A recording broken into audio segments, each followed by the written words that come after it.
The audience was buzzing with anticipation, the studio lights beaming down, cameras rolling, and Jimmy Kimmel sitting comfortably at his desk with that trademark grin. But neither the viewers at home nor the live studio audience was prepared for what would unfold that night. What started as just another late-night interview turned into one of the most talked-about moments in television history. Senator John Kennedy being kicked off Jimmy Kimmel's show after a clash so heated it left everyone in stunned silence. From the moment Kennedy stepped onto the stage, there was tension in the air. He carried himself with the calm confidence of a man who had weathered storms before, but there was also something deeper, an energy that suggested he wasn't there to play along with Hollywood niceties. The audience clapped politely, though not everyone was thrilled to see a Southern conservative senator sitting across from a comedian who had made a career out of poking fun at politics.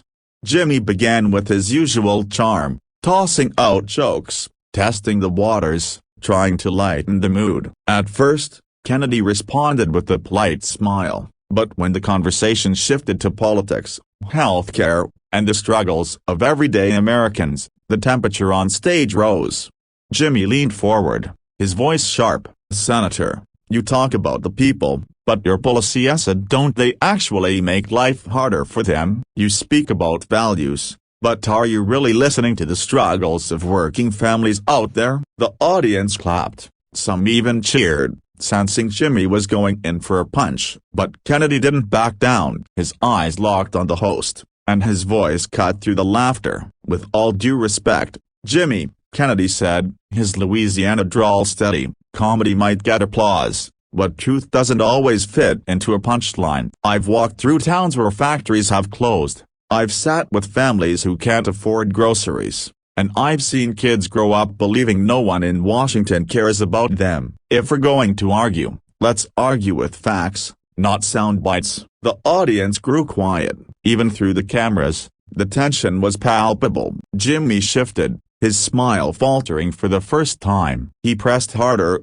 trying to regain control, throwing out statistics and accusations. Kennedy pushed back each time, not with anger, but with stories. Stories of a single mother working 2 jobs, of a veteran who lost his home, of a farmer drowning in debt while politicians debated tax loopholes. Each word landed heavier than the last, and the audience began to murmur, unsure of whom to side with. But then it escalated. Jimmy, perhaps frustrated, accused Kennedy of being out of touch, of clinging to outdated ideas. Kennedy leaned forward, his voice now carrying a fire that silenced the room. "You think it's outdated to fight for the dignity of people who feel forgotten? You think it's outdated to believe this country should belong to more than just the loudest voices on TV?" "Jimmy, I didn't come here for applause. I came here to remind people that politics isn't entertainment, it's about lives." The studio froze. The audience didn't know whether to clap or stay silent. The rawness of his words hung in the air. But before the conversation could continue, producers rushed to cut to a commercial. What happened next stunned everyone. Kennedy was quietly escorted off the stage. No explanation was given, no polite handshake, just silence as the crowd whispered in disbelief. The news spread like wildfire. Social media exploded with clips of the exchange,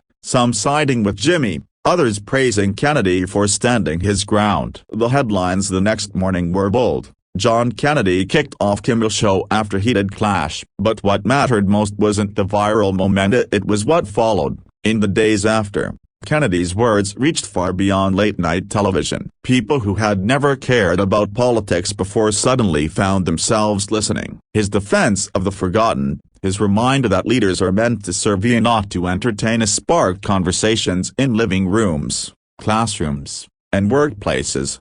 And perhaps the greatest twist of all was that Jimmy himself, in a rare moment of reflection, admitted on his next show, "I might not agree with Senator Kennedy, but he made me think. Maybe we all need to listen a little more, even when we don't like what we hear." In the end, what began as a clash became a reminder of something bigger, that in a world where voices compete for laughter, applause, and attention, truth still has the power to cut through the noise. Kennedy may have been kicked off the stage, but his words remained, echoing long after the cameras stopped rolling. Because sometimes, The most powerful moments aren't the ones that make us laugh, they're the ones that make us stop and think.